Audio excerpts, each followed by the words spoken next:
So yun nga, pasensya na kayong medyo madilim. Wala kasi akong ano dito, auxiliary. Wala pa.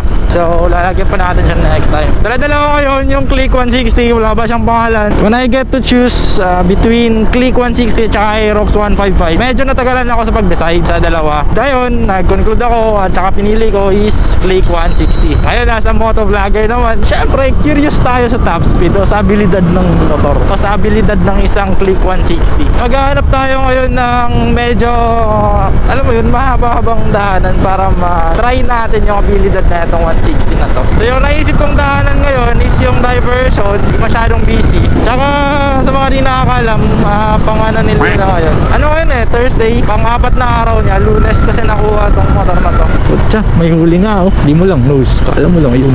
Baka may huli din bulili aso. Uy, ayan na nga, sinasabi.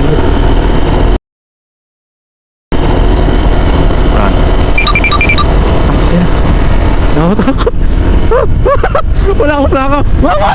HPG yan! Mama! Yawa! HPG yan! Ayaw mag-chill ride dito, banda. Baka mamaya may biglang siren na sa likod ko. Ay, naka-Versys pa yun yung mga HPG na naka-Versys. Versys 650. Ano lang yung Click 160 natin sa Versys. Ayun nga, may HPG pala ganitong oras. Walang hiya. Dire-diretso pa ako dun Sa totoo lang isa din ako sa mga taong medyo nahirapan talaga sa pagpili ng Aerox at Click 160. Depende na lang kasi yun kung saan mo talaga gagamitin yung motor, tsaka anong purpose, kung ba't ka kumuha ng motor. Kapag nakikita ko yung Aerox dun sa Kasaboy, pucha, parang ano talaga ako. Sabi kong pogi naman ng Aerox na to, undeniably. Alam naman natin lahat na mas pogi yung Aerox. May itsura naman yung Click, pogi naman talaga yung Click. Pero hindi mo kasi madedenay na si Aerox tsaka yung Yamaha na yan, pangalan na Yamaha. Boy, Yamaha revs your heart, sabi nga. Yamaha is ano talaga. Alam mo yun, parang more on design sila, diba? Try natin din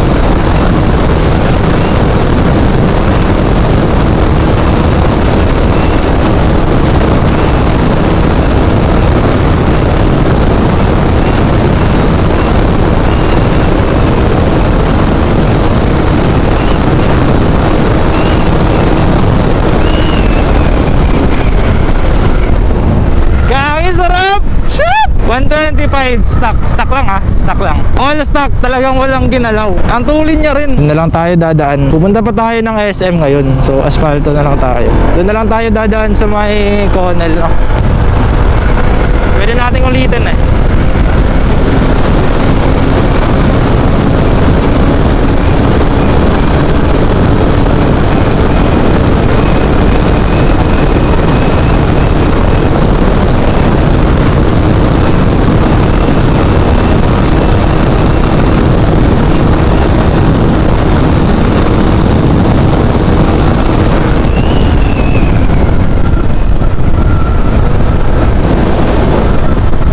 brake check na rin, syempre. Pucha.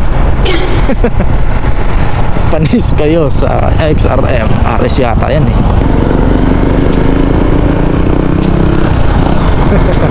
Sana all.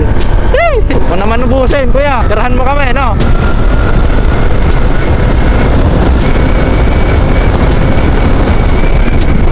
Grabe, lakas din talaga. Hindi ka talaga ipapahiya na ito. Kung may duda kayo sa power ng Click 160, eto na yung video para sa inyo. No bias, 4 days na Click pa lang. Tingnan natin yung kanyang total odo, 147. 4 days, 147 kilometer.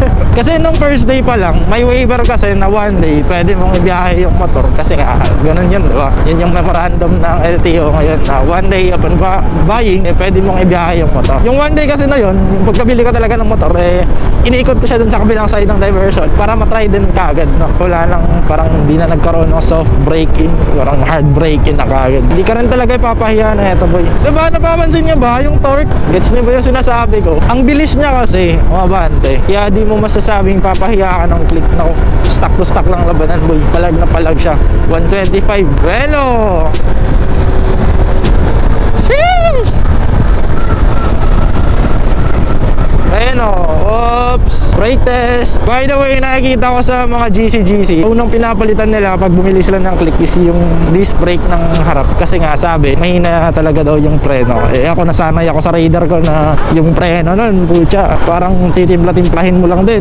Hindi din siya ganun kakapit. Gawa ng ano siguro yun, shifter. Kasi nung nagpalit ako ng shifter dun sa radar ko, hindi na nag-play ng maayos yung likod. Although may preno pa rin naman, pero parang hindi na siya talagang pang preno, parang pang minor na lang siya. Kaya nagagamit ko doon is harap talaga. Assist na lang yung likod.